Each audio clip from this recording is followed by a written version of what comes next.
ծիրան, դեղց, խնձոր, տանձ, նուշ, սերկեֆիլ, տարբեր տեսակի տնկիներ, գրեթե բոլոր տեսակներից ունենում ենք։ Որոշներից էլ մի քանի տեսակ։ Երիտասարդ գյուղատնտեսի ընտանիքը տնկիների ստացման գործում վարպետացել է 90-ականներից Արարատի մարզի Նարեկ համայնքում, որը դեռ Խորհրդային Միությունից մասնագիտացված է տնկարանային տնտեսության մեջ։ Գյուղի բնակչության 99%-ը զբաղվում է տնկիների մշակությամբ, ունես չի, ասենք ինձնից փորձառու մշակողներ էլ կան, ուղղակի ինձ է ստացվել, ոնց որ ին վաճառքի ծավալները ավելի շատ է։ Այդպես հիմա է, իսկ մինչ այդ չկար հաճախորդ ու տնկիների վաճառքը լուրջ խնդիր էր դառնում, որի լուծման համար գործի դրեց վաճառքի թվային հմտությունները։ Պետք է ինչ-որ տարբերակ մտածենք վաճառելու համար։ Այս մի քիչ մտածելուց հետո որոշանք այդ տնկիի մեջը բացենք։ Սկզբնական հատվածում չենք էլ մտածում տենց ակտիվ կլինի, այդքան հետևորդ կունենանք։ Իսկ հիմա Անդրանիկը 100,000-ի հասնող հետևորդներին առցանց մասնագիտական խորհրդատվություն է տրամադրում, ինչպես ճիշտ պատվաստել տնկին ու խնամել ծառը։ Պատվաստակալի վրա ասես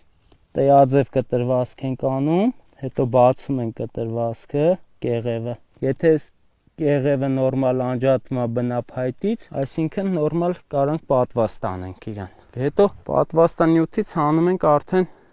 պատվաստի աշկը։ Այս տնկիների համար այստեղ են գալիս հանրապետության տարբեր ծայրերից, որ գնորդները լավ պատկերացնեն, թե որ պտղի որ տեսակն են ուզում գնել։ Բերքի այս առաջ շրջանում, նկարում, պահում ու բերքատվության մասին փաստերով է խոսում։ Այս ծառը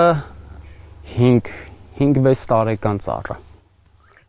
Քանի տարեկանից է բերքի տակ անցնում։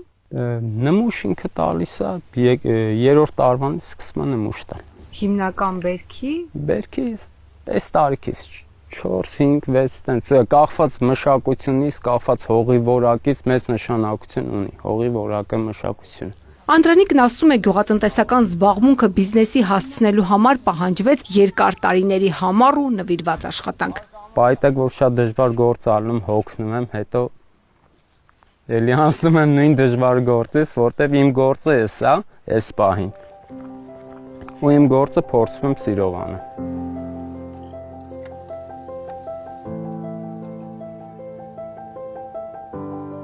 Ծաղկանուշ Միրզոյան, Հովհաննես Քյոսյան, լուրեր։